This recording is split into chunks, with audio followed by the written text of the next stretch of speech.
Good afternoon and welcome to our VetNet Entrepreneurship Track special presentation where we're broadcasting live from the 8th Annual Barnes Family EBV program at Syracuse University. My name is Mike Shenik and I'm the Program Manager for VetNet here at the Institute for Veterans and Military Families. I also manage the Boots to Business program and have helped launch the Reboot program. So before we get into introductions and the meat of the program, I wanted to run through a little bit of the format, how we're going to do this. So we have 4 or 5 scripted questions that we'll go through, and at the tail end of the presentation, we will have 20 minutes of Q&A for you folks to go ahead and ask our panelists anything you want. And as Jared mentioned, if you don't get your question in during the actual live portion, they will be at Dinosaur Barbecue this evening, and you can go ahead and ask them there. So I will quickly introduce each one of our panelists. Then what I'm going to do is ask them to go through and introduce themselves, talk a little bit about their service history, their company, anything that they really feel is important for you all to know. So first up, we have Miss Lisa Belcastro, CEO of LR General Solutions, LLC, and founder In Her Boots Task Force SASA, LLC. She's a Texas A&M EBV class of 2012 grad. Next, we have Mr. Phil Lennon, owner, CrossFit Staunton, Barnes Family EBV Syracuse, class of 2012. Mr. John Raftery, president and CEO, Patriot Contractors, Inc.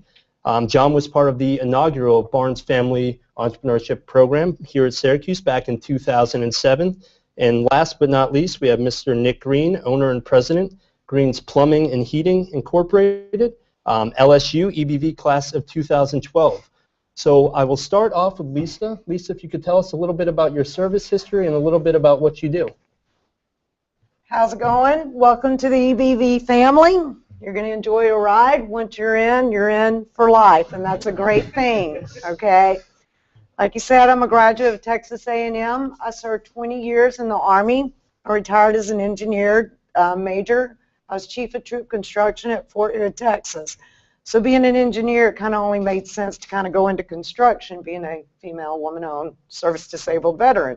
So capitalizing on those opportunities. I decided to retire in Dallas, Texas. And so there, I had started my business actually in my 15th year of service. So trying to get that name, because they say statistically 3 years of business, so if it's going to go out of business, it'll go out then. So established my time in service in business. But coming through the EBV course, you know, we did roofs to floor and everything more. We're kind of all over the board. But with the business plan and what I learned from the EBV course was that niche market to streamline, focus on one area, even though we were good in all of it. So I thought about, you know, I'm up in Dallas, we're in Texas, you know, I got roofers on the roof, they can be on and off there before you can even call INS. Well, I knew I was going after government contracts, right? So I couldn't afford to have that. So I said, what can I do to compete in the market that nobody has capitalized on?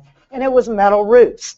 And so I focused on Dallas metal roofs, bought up the domain names, and then went for it. And with 1 year, my first year of retirement, and changing that, we increased revenues by $100,000 the first year. So take what you learn in the course and apply that. I also have another business called In Her Boots, like you said, Task Force SASA. That was actually started when I was in Iraq.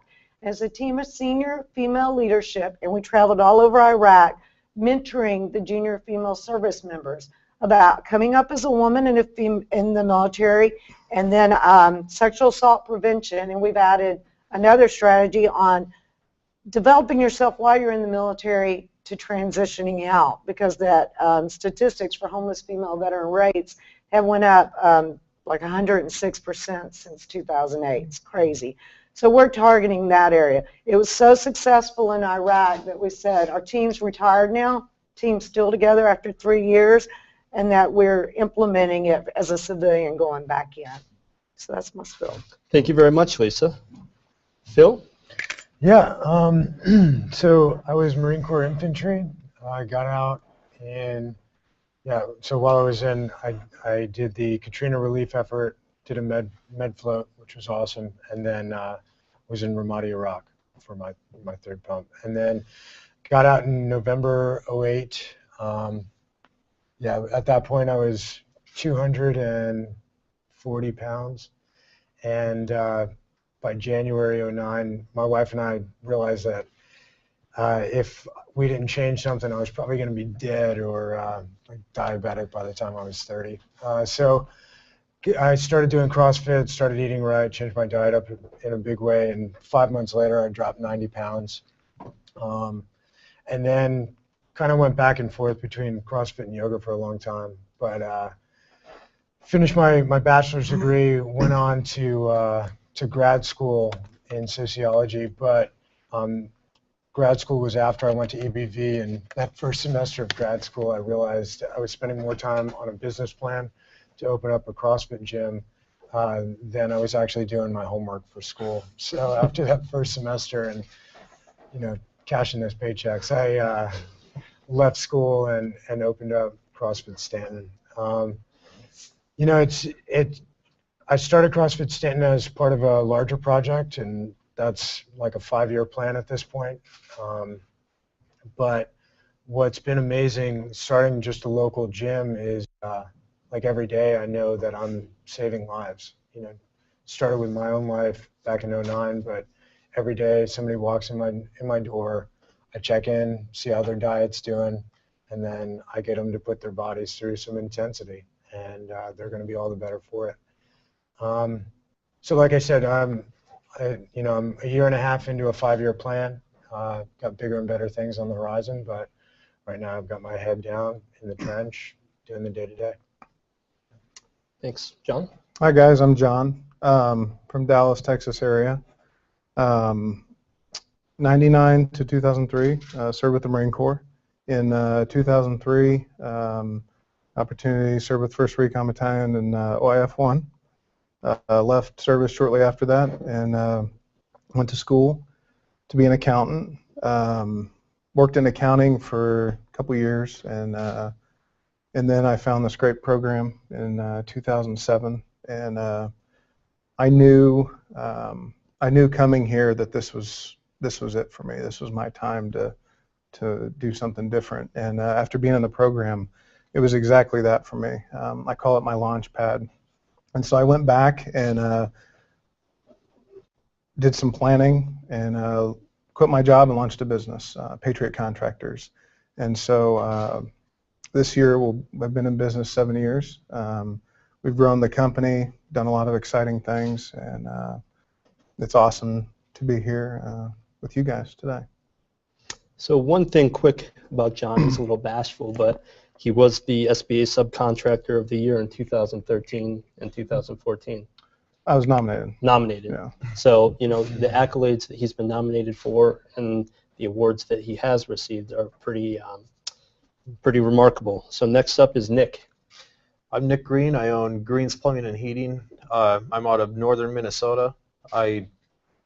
I also have a property company, NMG LLC. I have commercial buildings and self-storage units. I was in the Army 2001 to 2005, where I was in the 3rd Ranger Battalion. Went to both Afghanistan and Iraq. Got out, went to North Dakota State University for engineering.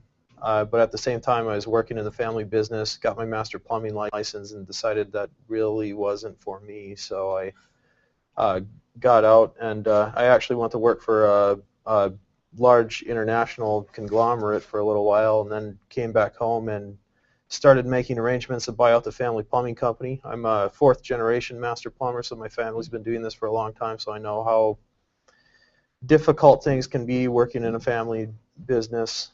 Started at the bottom, worked my way up. Been doing it my whole life, so I know the trade inside and out. But then I also went and took the old shop building that my dad had and kind of developed that, built out the lot, and added self-storage units, and and then rent out to numerous clients and stuff too. So both businesses are doing extremely well now. Great. Thanks, Nick. So what we're going to do now is Jared and myself came up with a series of questions that we felt pertained to the individual panelists that would be of benefit to you. So we're going to start off first with Lisa. So Lisa, could you tell us the strategies that you enacted when forming your companies really to protect yourself? Okay. How many people are married in here? Spouse is part of the business? Yes? Is it written out? Is it specified? That's how you protect yourself. We talk about insurance and lawyers and bringing your team in for your business. And we talk about the liabilities that can happen outside of your organization. But you need to clearly identify, if you have a spouse in your organization, what percentage and how much they own. Okay? Don't leave it to chance, because, and I say that because if your spouse is in a wreck, somebody knows that they own that business, they can come after you. So clearly identify that, because the bottom line is you're the business owner. All right? Put marriage aside, it's not personal, it's business, right? So I would say that. Protect yourself, clearly identify, and actually will reduce any kind of stresses, that could happen in a relationship on running a business. Second thing is, for the folks that have the good ideas that it's a niche market and nobody's caught on to it, you're going to be so excited going out of here, and you're going to want to tell everybody if you hadn't already, right? Non-disclosure agreements, people. Okay, that's the best advice I can give to you, because people will steal your ideas. I actually came up here about a year ago and was talking to the WISE, I guess that's Women Igniting Spirit, the New York women. And so when I went after my trademark for my inner boots, guess what? 2 months after I'd been here and I talked at that conference, somebody went in and was trademarking a mile in her boots, right? It's like, crap, because I opened my mouth too soon. Even though I was copyrighted in Texas. I thought I was doing it all right. Protect yourself. Non-disclosure agreements, get trademarks, patents, whatever you need to get before you get so excited to tell everybody, because it's going to protect you in the long run. Okay. Thank you very much, Lisa. So the next question we have is for Phil. Phil, can you talk about how you turned your passion into your business, and also how you've diversified your product offering, your service offering, to add additional revenue streams to your business? Sure. Okay. So, I gave a brief summary of my history, lost a ton of weight, and then actually my brother was a CrossFit instructor long before I jumped on board. But so as we started developing this idea, and so like the end state goal is to develop a resort centered around CrossFit. Okay. There's nothing like it, and so as that kicked off, it was really going to be a partnership between my brother and I. And then when I got the feedback from my pitch team, they said, like you've got to run one aspect of this, and really getting into CrossFit, especially with the many years of experience that I had, was kind of just a no-brainer, and it's really been a wonderful experience. So the passion is to develop basically a monastery to CrossFit. Okay, everybody goes to their gyms just like they go to church, actually more often than they do go to church. And so every now and then you got to break away from that and remind yourself like the true essence of what CrossFit or whatever your practice is. Just like you would go on a Hajj, or you'd travel to like one of the basilicas in Italy or something. So that's the passion. Like create a mecca of holistic health and fitness. Cool. So we're backing up. Open up a local box. All right. The bread and butter for a local box is membership. So you get people to pay you monthly, with a contract. Hey, I'm going to pay you $100 a month to come as many times as I'd like to one of your classes. Awesome. And so I'm a year and a half in, and I've yet to cut myself a paycheck from the gym. Okay, just to give you an idea of where we are. That's not to say that there hasn't been any profit, but all that profit has been reinvested into the gym. Okay, 100% back in. So yeah. So how do we make money? We've got membership rolling, and that covers the bills. It's great. Now I can keep my doors open, the lights on, music blasting. Cool. First thing we did was open up personal training. awesome. You know, now somebody's going to pay me per hour to start working out with me. Started out light, $15 an hour working with somebody. Okay. Then the next client, it was $25 an hour. The next client after that, it was $35. Right now I'm billing $75 an hour to work with me one-on-one. Then everybody asks, like, okay, you know, what supplements do I take? You know, and one of my trainers from the get-go, he was a manager at GNC, and talking to him, he was like, really, you know, the vast majority of the stuff we sell is crap. So, and I was like, all right, great. So, so talking to some of the other coaches, my brother and, you know, a couple fraternity brothers who are coaches as well, we were like, all right, Progenics, that's a big thing in our culture, in our CrossFit culture, Progenics. So it's a great quality supplement, super effective, and they have a variety of options depending on your goals. Cool. So we sell Progenics. And then I got some vegan athletes in the gym. And they're like, well, I'm not going to drink whey protein, a milk derivative, so what am I supposed to do? Okay. So we open up to a vegan supplement, Vega, or Vega, however you want to pronounce it. I still don't know. But it's 100% plant-based protein, you know, and they've got a wide variety of options for them. Cool. So we've got supplements rolling. I've got it for my meatheads and my plant heads. You know, they can get it. And then people ask, like, well, you know, and this was like right after we got the supplements rolling, people were like, dude, we need a shirt. We need to show where we work out. Everybody's asking, and I can tell them all I want, but it'd be easier if we just had a shirt. So apparel, so easy. I mean, we just slap our name on the front of a shirt.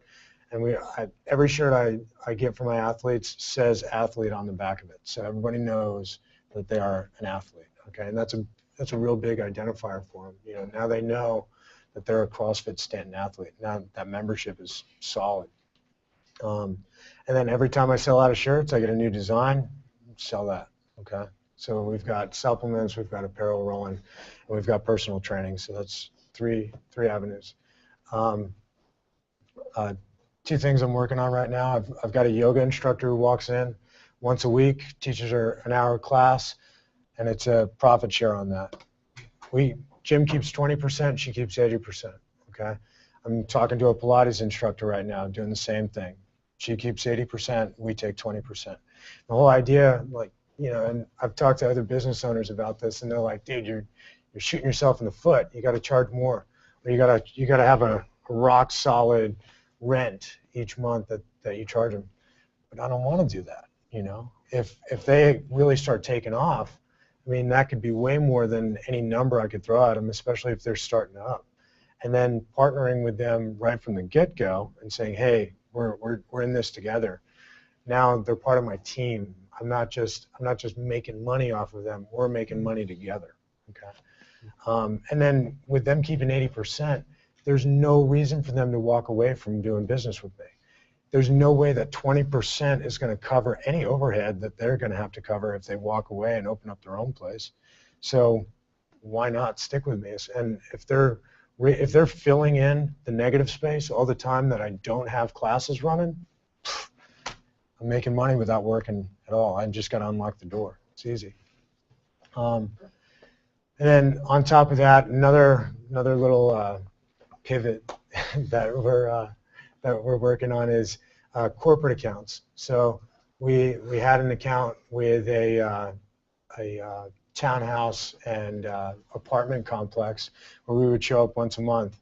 We would teach classes to the residents, and we're pitching to various like bigger companies in our area to host either classes on site with us, or we can bring the classes on site to them. And it's a kind of a newer model that's starting up, corporate CrossFit. You can actually, that's Googleable, all right? So you can check that out. But yeah, so that's something, and you know we've put in a package to three of the local big industries, and they've come. We're in conversations, and we're still looking to identify more people. you know. And best part about all that is that it's a big buy-in on their part. So I don't have to grow unless they're basically going to pay me to increase my staff. So it's not greater hardship on me, cost-wise. Or every one of my trainers are independent contractors. Okay, so they're paying their own taxes. They've got their own insurance, and I just issue a 1099 to them at the end of the year. And that I'm not paying any type of salary or anything. You cover classes, and that gets you access to the facility for your personal training time. And that's the agreement. So I don't know how many revenue streams that is, but any and everything, if any one of them takes off well, we're doing good. So Great. Thanks, Phil. So moving on to John, as we mentioned, John was part of the inaugural 2007 EBV Barnes Family class here at Syracuse University. In 2012, his business was ranked number 106 by Inc. magazine as one of the 500 fastest growing private companies in America. So what we wanted to ask John about was to share with you some of the strategies for a business who's poised to grow. We know some of you may be just launching, others of you may be 2, 3, 4 years in the business. We wanted to talk to John about strategies for growth for those businesses who are ready maybe to take it to the next step. Planned growth. That's my answer. I'm just kidding. There's a lot that goes with it. I didn't have one thing, so I was trying to think, okay, what is the one thing? But there's not one thing. You know, when I left here, my growth strategy was go and get everything. And it was good for a while. I mean, we were very focused on what we were doing, developing new markets, penetrating certain markets, and so we were focused on what we were doing, but we didn't have, I guess we weren't confident that it was going to be as successful as it was, as fast as it was. And so what ended up happening for us was we grew and we doubled every year, and we were just, it started with my wife and I. We're in an office. We quickly moved into our home, and we kept at it. And then 2 years into it, it just kind of popped. We figured out what we were doing, exactly where we belonged in the industry, and we went after it and developed that. So I guess when I say planned growth, capital is obviously everybody's first thought when I'm going to grow. If you run out of money, it dries up and goes away, right? So second, and the biggest struggle for us in that growth period was systems, and quality control systems was the biggest thing. Quality control systems that scaled with our company, and as we grew geographically and we grew in revenue, and different responsibilities were branched out in our team and segmented within our team, that we had those systems in place and that they didn't have holes in them, and that the systems were accountable systems. For example, in our industry, so we're a specialty contractor. We sell product and we install product for general contractors in buildings. So if you walked in this room, it would be empty. We'd come in and put these things in, not the lights, but the audio visual and all that good stuff. So when we started, we targeted a customer base of general contractors, and we began going after the general contractors and to sell them our product. Real quick, we learned that they loved what we did, but they wanted us all over the U.S. Okay, so we have a problem. We made it work, okay, within a certain amount of growth, but then as it got bigger and bigger, we began getting stretched out and stretched out and stretched out, and there was that point where we hit our peak, and one little thing, it was like a domino effect, and it had some implications to it. We're able to recover from it, but I guess what I'm saying is go after it. I'm an opportunistic person, and when you leave here, go after every opportunity you can, but as you're growing, have a plan for that growth. Listen to what they tell you here. Listen to what they teach you. The those lessons are very important, and if every lesson doesn't apply right now to where you're at in the business, it will, and have it as a reference to go back to, because it'll save you some heartache. It'll save you some money. If I would have actually learned and taken everything that I learned here and applied it, I would have saved a lot of money. But being a Marine, I was like, I'm going to do this. I'm going to go get it and conquer the world. But right? We did. So, can you reiterate the question for me? So it just was talking about kind of in your opinion, what the number one thing is for a business poised for growth. Okay, I kind of went in a circle. Did I answer the question? Kind of. Okay. Yeah, I think you said planned growth. Yeah, planned growth. That's the biggest thing, and just yeah. Okay, great. Our last specific question is to Nick. So as Nick said, he's in the process of buying out the family business. So I wanted to ask him a two-part question. The first part of the question is to discuss the importance of obtaining the appropriate certifications and trainings prior to entering a field or an industry that requires them. And second of all, to talk about how he developed and is executing or has executed the succession and purchase plan of the family business. Yeah, the main thing in my field is plumbing and heating, plumbing and HVAC. You have multiple registrations and licensing that you have to hold, and every state's a little bit different, but in my state specifically, you get a journeyman plumber or journeyman electrician, you have 7,000 registered hours you have to have, and then every shop has to have a master. And myself, I hold that licensing myself, and I do know from experience too, even the bigger firms sometimes struggle with, in my line of work, is finding people to hold the licenses if the owners don't have it.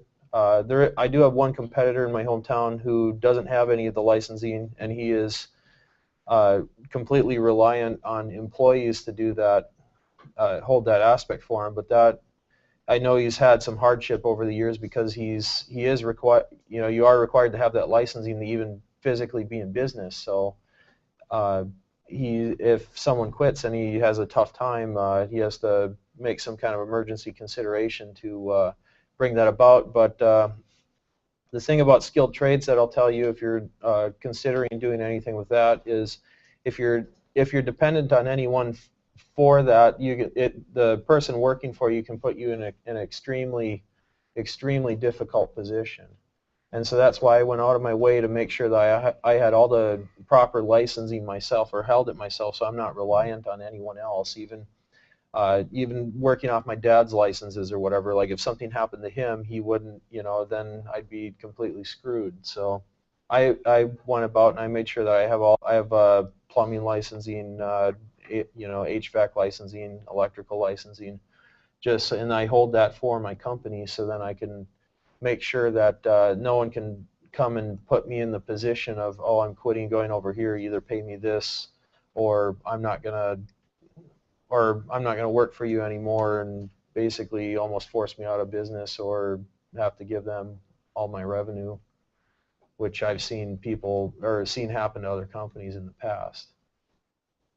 The family succession thing, you got to be real careful about that. I bought my dad out for full fair market value, and but you have to be careful on the tax implications of that. You can't just go and turn the business over to your kids. If your business is too valuable, like the plumbing and HVAC in particular, is extremely capital intensive ordeal, because we have trucks that's what we run out of. I have 9 trucks, and then they're outfitted with all kinds of equipment and then all kinds of materials, because you don't want someone making 50 trips to a supply house or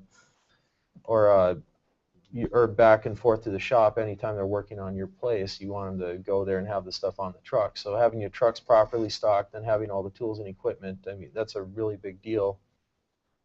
Although my dad did kind of taper down business, he was getting to the point where he wants to retire, and or has wanted to retire for some time. He kind of kept it going so I could come buy him out. But then on the other hand, he didn't quite want to let go, so I just kind of forced them out for full fair market value and made that happen for that, buying both the plumbing shop and the actual physical property too, and that's what I've started to develop here. So. Great. Thanks, Nick. So now I'm going to go back down the panel and ask each one of them to really discuss how they've utilized the EBV resources, whether it's the technical assistant program, the mentorship that's offered, or the services that are offered to their benefits and how they've utilized them. So Lisa? I use everything. If it's free, it's for me, okay? So, because too much stuff costs out there. Actually, what I did, capitalize on the business plan, submitting that business plan for the grant, all right? Because that's a great roadmap. What I did with that, with the business plan, submitted it, I got a grant, and there's a place in Dallas, Texas called Honor, Courage, and Commitment. Started out with these Marines, and they came in with this building, and their vision was to kind of build an organization like this, entrepreneurship for veterans that are out there in the Dallas area that can't come to the Cadillac course that we have.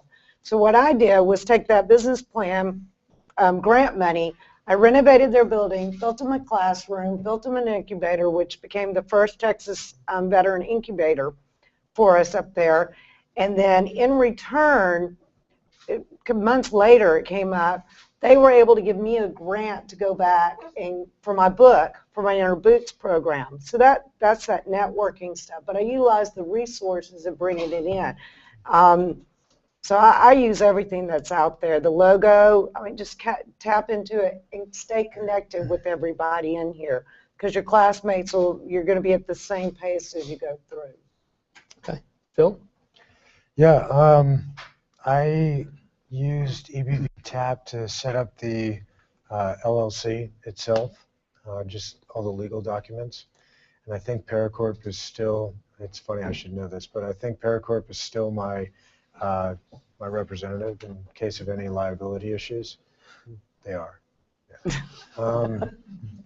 And then every year I've participated in the business plan competition for our conference. It's definitely a great kick in the butt. Anything you're working on, you know, it's a real good incentive, especially when you got to get up in front of people and not look like an idiot. So, so yeah. So expect to see me up there this year, CrossFit Kids. Okay, John? I think things have changed a little bit since I went through. So I had a team work with me in the beginning, some students, to help develop. We had kind of an identity crisis as a company. And, you know, it was like Patriot Contractors, Patriot Material Handling, what's our name, what do we want to look like, how do we go after this and that, and kind of, you know, it was a mess, and they helped me work through that. I don't know if it was actually a mess or I was a mess. Anyways, they helped me with my identity issues. But I would say the most valuable resource that they offer here is the wisdom, the ability to connect with professors and folks like Ted and that have been there, they've done it, and just that availability to be able to ask them questions and be open with them. That's it. So. Okay, Nick? Yeah, I completely agree with John here that the main thing is networking, people you know, people you meet, the wisdom that people have, be a little repetitive, but then I got a little bit of an EBV Foundation grant and use that to buy some equipment because I'm in a real capital-intensive industry. So I mean, a lot of the revenue that I bring in goes to purchasing, upgrading gear, stocking up on inventory, stuff like that. So that's what I utilize. I wish I had more time or would take more advantage of the EBV's resources because there are a lot of great things for you guys to take advantage of. I encourage you to take advantage of all the free stuff you can get. Great. Thanks to all. So what we're going to do now is we have about 20-25 minutes for your questions. I'm going to go ahead and ask Jared to kind of be my man scenes. Just raise your hand. What I'm going to do is this. Please address whomever I'm going to repeat the question so it picks up on the audio. But Jared, do you want to start over here? John, you stated that when you got out of the EBV, you were ready to take on the world. You felt like you dotted all your I's and crossed all your T's. That being said, what was the quicksand? What was the one thing you thought you were going to blow through, and then all of a sudden it took a lot more effort, a lot more time than you were expecting? Okay, I'm just going to repeat the question. So the question is, what is the one aspect that John thought was going to take maybe a month or 2 months, but ended up taking a year or 2 years to do? Build a team. I think I would go after opportunities and just, I didn't know when to say no, and it takes time to build that team that's going to be able to manage that opportunity, and it took longer than I thought. And so what happened was I ended up putting people that I really didn't know onto jobs to take care of valued customers, and that didn't always go as planned. So Great. This is for everybody. I was just wondering what, describing the challenges before and after bringing employees into the mix. Okay, so the question is, what are the challenges that you may face after you bring employees into the mix and into your company? Anyone want to jump on? I have to have both relevant trade licensing, and I have to have they have to be able to pass a driving test, because we drive everywhere or not driving test, but have a clean driving record, and then a criminal background check, and just finding people with those three things, and then be mechanically inclined on top of that are extremely difficult, and I kind of combat, or I take on, get the best employees that I can get. I've brought about drastically increased wages, brought about great benefits packages, and you have to be good to your employees. The people have to really like working for you, and they'll be willing to put up with a lot as long as they like working for you. So you got to be, you got to be relatively charismatic, and people have to like you and like working for you, and foster a good working environment, because otherwise you get too much negativity in there too that can drive out good employees also. So Go ahead. Sorry. I was going to add, we talk about organizational charts and stuff, come up with one of those, but don't put a name into it. You fill in people in those places, and you don't get tied to that one person in that one job, because that will set you up for failure in the long run.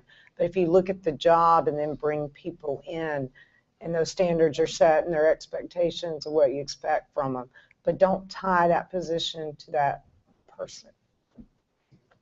Cool. And one thing I want to add too is, when I first opened up, it was me and one other guy, and I served with him, and we'd known each other for, I guess, 7 years at that point.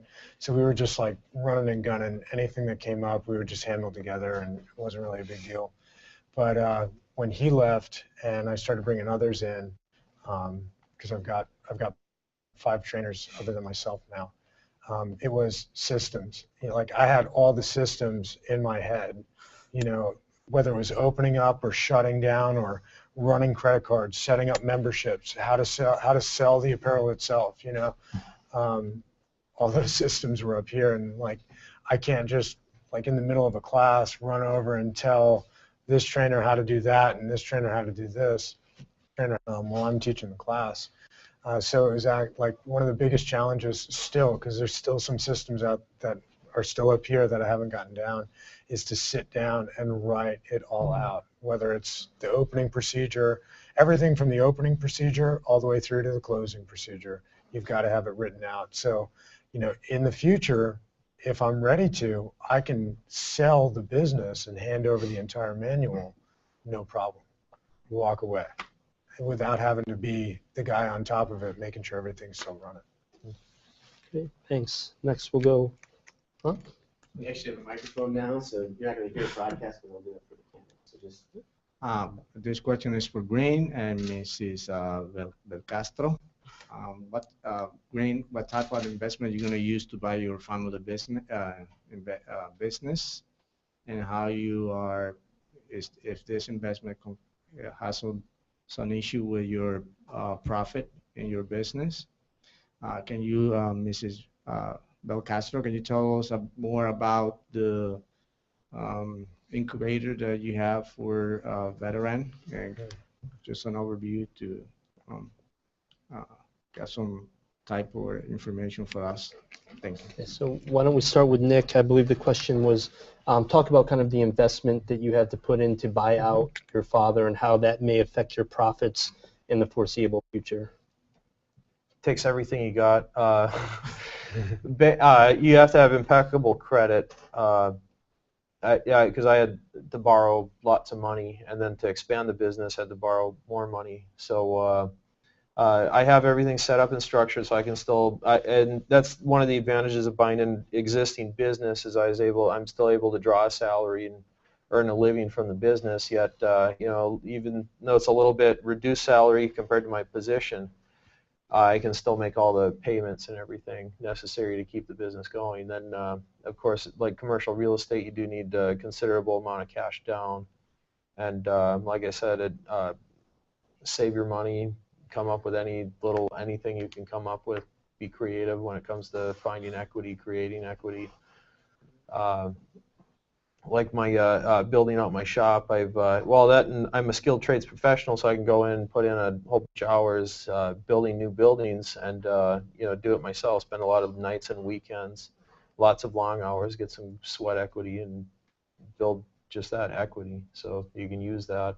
Banks will loan you money based on your actual equity, but it has to be physically, tangibly worth something in order for them to, or they have to see the value in it in order to lend you the money. So. Great, and then Lisa, if you want to talk about the business incubator down in Dallas. Okay, well, the incubator is actually owned by HCC, which stands for Honor, Courage, and Commitment. And these guys, you talk about entrepreneurs, these guys are on it.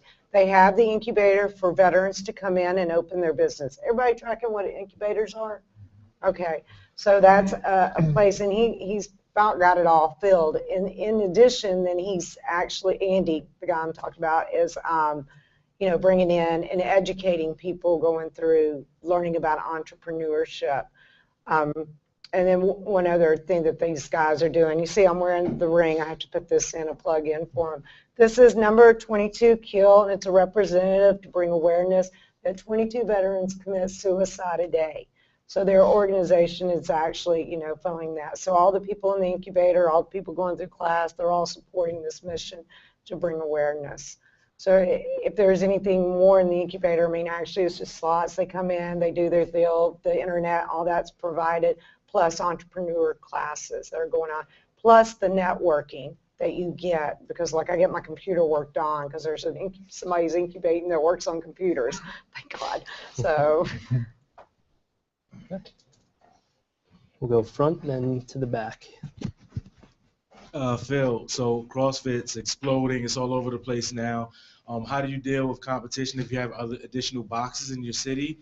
What do you think separates you? And then in addition to that, what certifications do you make your coaches have? Are they all level 1? Do some of them have mobility? So on and so forth. Yeah, good question.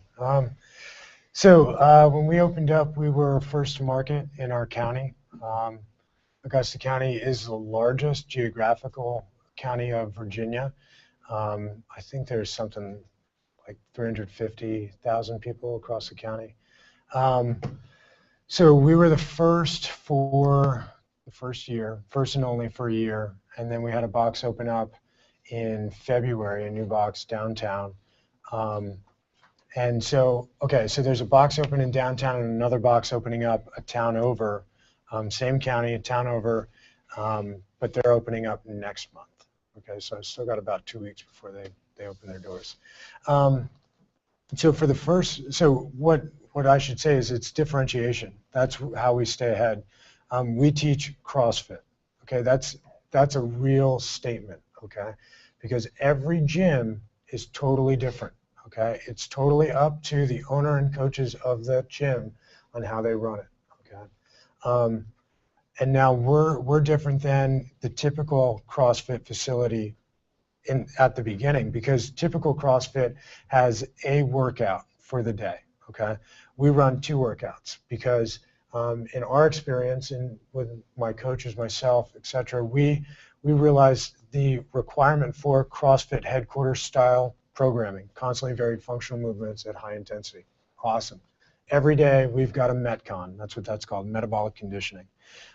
But we also have a very precise strength program that runs in macro cycles. So every month and a half, 2 months, we're restarting a macro cycle, okay? And that's where you get major strength gains, okay? And that's out of the powerlifting, weightlifting realm, okay? That's where that coaching comes from. So 2-part workout within an hour, you've got your strength workout, and then you've got a Metcon, a conditioning workout. As far as our differentiation, that differentiates us from probably about 90% of the over 10,000 CrossFit boxes across the world. Now, in our hometown, Staunton, the other gym, first off, they named themselves CrossFit Aliquid. Okay, Aliquid, what is that? So it's literally spelled a liquid. Okay, so in Staunton, rural Virginia, that Aliquid, very, very nice Latin term, means anybody and everybody gets lost in translation. Everybody says CrossFit a liquid, okay? And that drives the owner nuts. It drives the athletes of the gym nuts because they're constantly trying to correct people. So there's a little bit of what comes off as elitism, okay? And then he is an Olympic lifting coach. That's what he likes to do. Joe Gasman is a great Olympic lifting coach. If you want to learn Olympic lifting, you go to Joe's gym, okay? Now, when people see CrossFit a liquid, okay, they go, oh, there's CrossFit. So they walk in, they go through his beginner program, which is very much CrossFit. Awesome. But once you graduate, he says, hey, this is what we really do here, and it's Olympic lifting. And it's very much just like our macro cycles in our gym. It's just that, though, okay? So maybe once or twice a month, they do a typical Metcon, but primarily, you know every lift you're going to do Monday through Friday, and you know exactly what the weights are for the next 4 months. So some of my athletes, who when he opened up, they went over to his box, and they became athletes there. And through the grapevine, I hear that they're bored out of their minds because every day they know exactly what they're doing. Whereas when you come to our gym, when you get CrossFit, it's constantly varied. Okay, you have no idea what's going to be on that board on that Metcon, and that keeps people nervous. Okay, but they like it. It's exciting. It's exciting to not know what you're going to do for the day, and no matter what it is, you buck up and do it. Now, the other gym that's opening up a town over, those are 4 of my former athletes, plus the original guy I opened up with. So, like I said, I went to war with this guy. We signed non-competition agreements, okay? But he split off and joined this team of 4 to open up his own facility. Now, I can't do anything yet because he's not training anybody, okay? Come 3 weeks from now, it's going to become an issue. But on top of that, like I said, it's kind of it's a small town as far as a county is concerned. Everybody knows everybody, all right? And so there's already a bad taste in the community's mouth about this new gym that's opened up because they've split off and they've run away with one of the original founders of the CrossFit gym in Staunton. So, you know, it'll be interesting to see how things go for the next couple months. But every time a CrossFit gym is opened up, in the last 2 times, our revenue, or even with this gym not even being open, once they threw up their website, our revenues have increased 30%. And it's really just about exposure. People hear about CrossFit, or they go and check out Joe Gasman's gym, and they don't get CrossFit there, and they're still looking for it. So that's how we deal with competition. What was the Second part was the license, the certifications of your trainers. So to open up a CrossFit facility, you just have to be CrossFit. You have to be a CrossFit level 1 trainer. That is a weekend course. Okay. You have to attend 100%. You have to pass I think it's a 60, 70 question exam with at least 90% or better. There's a process now as far as opening up. takes about 3 months after you put in your package. They review it, they talk to you, they make sure that you're legitimate. You're not just trying to open up a facility, because you get a lot of trademark clout once you open up a facility. I can slap CrossFit on anything I want as long as it's out of my gym. Okay, so they really try to protect that brand, and that's why we appreciate headquarters. As far as that, after that, it's totally up to the coach. To actually run a class, you do have to be a level 1 trainer. One of my other coaches, he's a USAW Olympic lifting coach. I'm a CrossFit certified kettlebell instructor. One of my other coaches is CrossFit Kids certified. He's also USAW strongman and mobility. Yeah, he's a powerhouse. He's also a level 2 trainer. Okay, so it's a real big deal in our community. Okay, there's very few level 2s. And then the other, as far as us 3, we're the only 3 out of the 6 of us who have follow-on certifications. Everybody's got one plan though. In the next 6 months, everybody will have something follow on. Okay, behind you. Here's questions for everybody. We've heard stories of where people have become entrepreneurs and failed. If and when at any point did any of you feel that coming on, that your business wasn't going to make it, and if so, what did you do to get through it? Why don't we just start the way that line, 'cause I'm sure it never. You want to start? You dig deep, Yeah. okay? I mean, you're going to go out of here and you're going to all be all excited and all these ideas, and then frickin' reality is going to hit, okay? You dig deep. You know, sometimes it's a matter of you're in the right arena. You just need to adjust fire a little bit. You know, but not everything's going to go exactly as you plan, because we all know, right? God laughs at your plans. But if it's really in there, you know, you dig deep. It may be adjusting. You might have to cut your loss on the way you originally visioned things going, but it might be taken off in another area. You might be going another way. You'll figure out along the way if you just continue to listen to that inner voice. Just dig deep. Bill? Sure. So we like 2 months into being open, we were in the black. Okay, we were covering all our bills. It wasn't a big deal. So I was we were all sitting back, kind of like, all right, we just got to wait till we get the right amount of membership. We can start cutting salaries, and then CrossFit Liquid opens up, and it was a gut check. It was, you know, like, oh, you know, this really could fail. Like, you know, we thought we were going to have a little bit more of a cushion as far as time to get ourselves established before we had any competition like this. Because typically Staunton's like 10 years behind the rest of the world. So, you know, just following along with that, our digging deep was really like looking at what we did, looking at the service we provided, looking at the products we provided to our athletes, and making sure that everything was as the best possible service or product that we could possibly offer. We doubled down. You know, instead of pulling out, we doubled down and we said, okay, you know, we need to teach CrossFit. That's our mission, to teach CrossFit. So we set up classes on what is CrossFit. Like, we host every first Saturday of the month, we have a classroom session only, and you know, you come in, and if you have no idea what CrossFit is, you don't have to worry about a workout. You don't have to worry about, you know, any sort of commitments at all. We have a free class. This is what CrossFit is. But it also made all the coaches, all the trainers, reread their training manuals, or go back to all of the original articles that founded CrossFit, and we reminded ourselves what we were doing, you know. And so we went back to the source, you know, I went back to the business plan, and there it is, right in the mission: teach CrossFit. Okay, what is CrossFit? Well, boom, you know, read those seminal articles and remind ourselves what we're committed to, and then push that commitment to the athletes, to the people in Augusta County. John?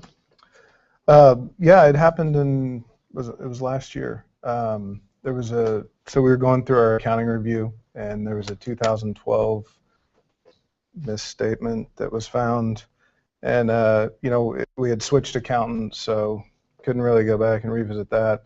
But it was so significant, compiled on a project that had really hit us hard, that it took our bonding capacity away from us. And then it triggered several things that happened. Bonding capacity, then the bank, all of a sudden, their line of credit that no problem before, now all of a sudden they want to talk, and they want to put different requirements on it and whatnot.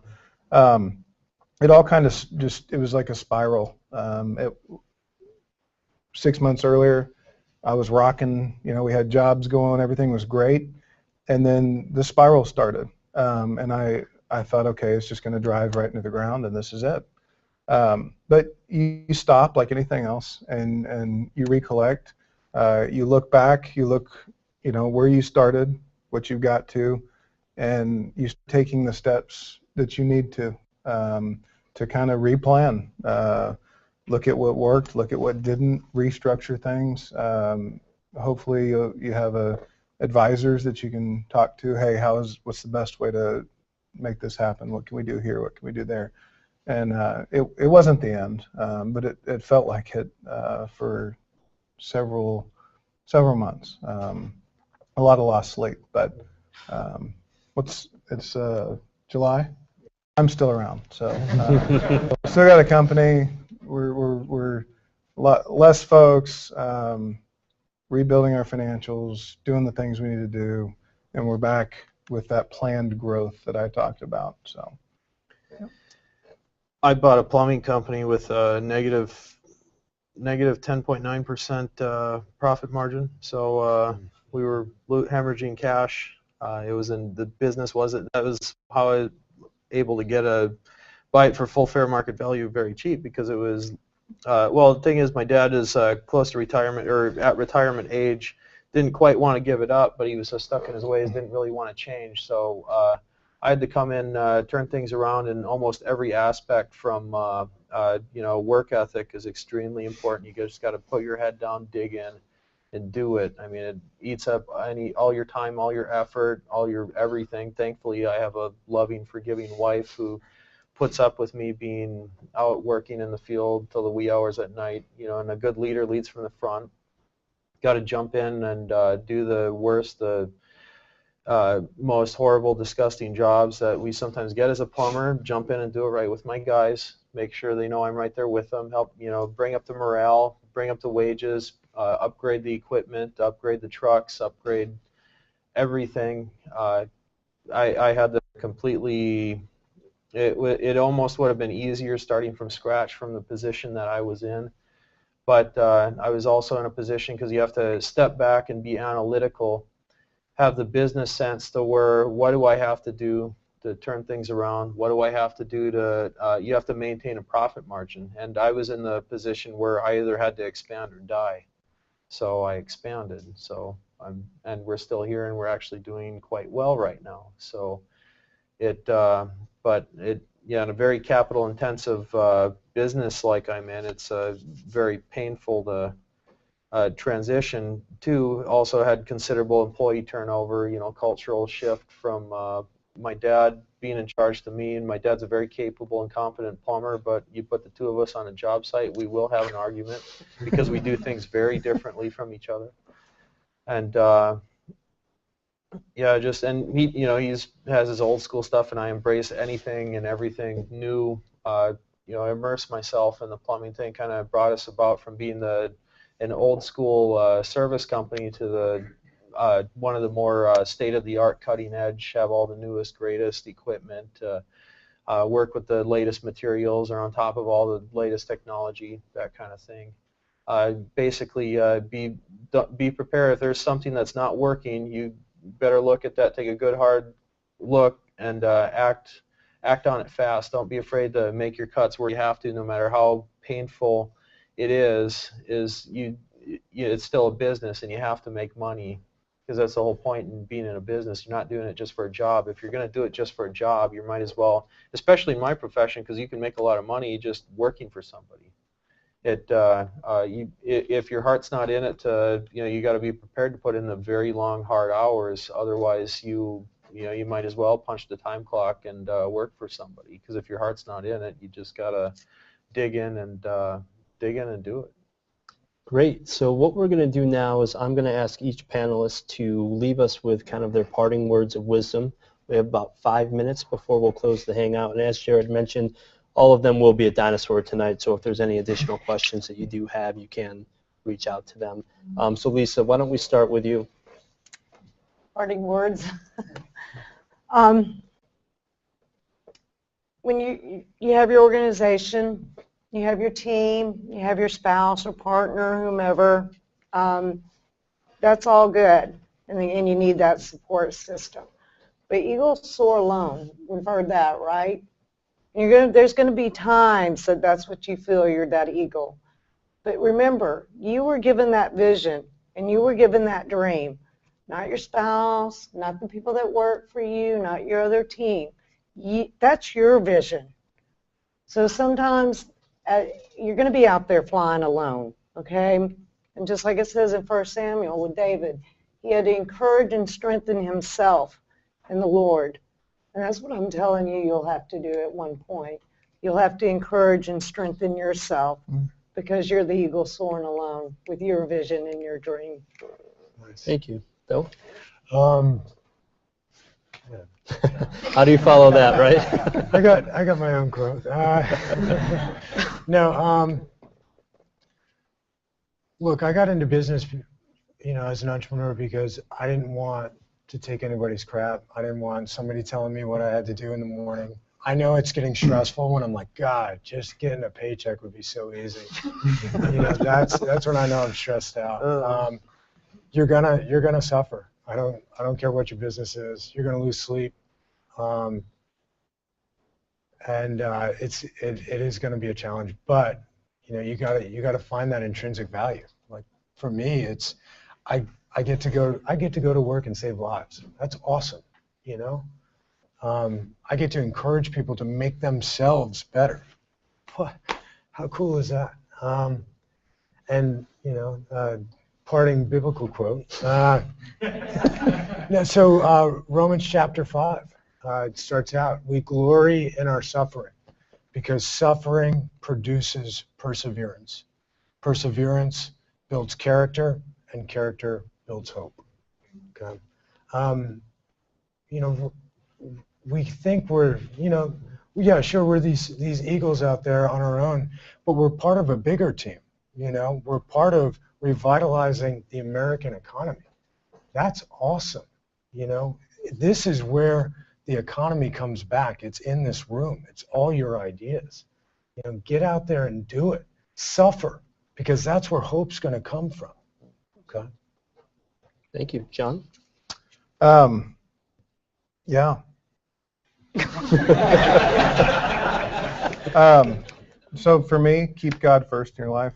That's always, don't neglect your family. Make them a part of this. Don't focus so much on your business that they suffer. Have fun, laugh at least like 5 times a day. If you're not laughing and enjoying what you're doing, then do something else. I went through times when I haven't laughed, but now I'll tell you, laugh. Don't take things too seriously. And if something doesn't work, you can do it over and you can do it again. All you got what it takes to do whatever you want to do, and you're in the right place to start it. So now's a great time to start a business. So wish you all the best. Nick? I don't know. Lots of hard work. Lots and lots of hard work. You gotta genuinely enjoy what you do, and you gotta have the drive, a lot of drive to stick with it, because it will be hard. No matter how there's no such thing as if you want something easy, just punch the time clock, get a paycheck, because it is going to take a lot of your time, a lot of your effort. Your heart's got to be in it. And then once you get a little or if you choose to take on employees, it's very important too. You got to have people who like working for you and want to be there, and have a positive work environment can go a long way, because especially in my line of work, because we do some rather horrible situations that we deal with involving waste. You have to have a sense of humor, be able to joke with your guys, keep them, at least give them some kind of incentive to work for you, and take them out to lunch or buy them Powerade or something like that. Make sure spend a little money on them. Aside from give them good benefits, make your guys feel good. I mean, and I'm saying this to all group of military veterans. You guys have we as veterans, we have an immense leg up on that. You know how to lead. You have the initiative, and I go to great lengths to hire veterans because of that. Because if I hire a veteran to do the job, then I know there's a lot of things that they can automatically do that private sector employees won't do, or it's a lot harder to find private sector employees with the initiative. So, Great. Yeah. Well, let's start off before we close by giving our panel a round of applause and thanking them. And I'd also like to thank all of you. Great questions, very focused questions. I know our panel probably appreciated that. So in closing, from the 2014 8th Annual Barnes Family EBV program at Syracuse University, I'd like to thank all of you who participated live in this room, as well as all of you who are watching live out on our YouTube live stream. Please feel free. This link will be available. Share with your friends. Become EBV evangelists. Go out, recruit future participants. So again, thanks for participating, and have a good evening.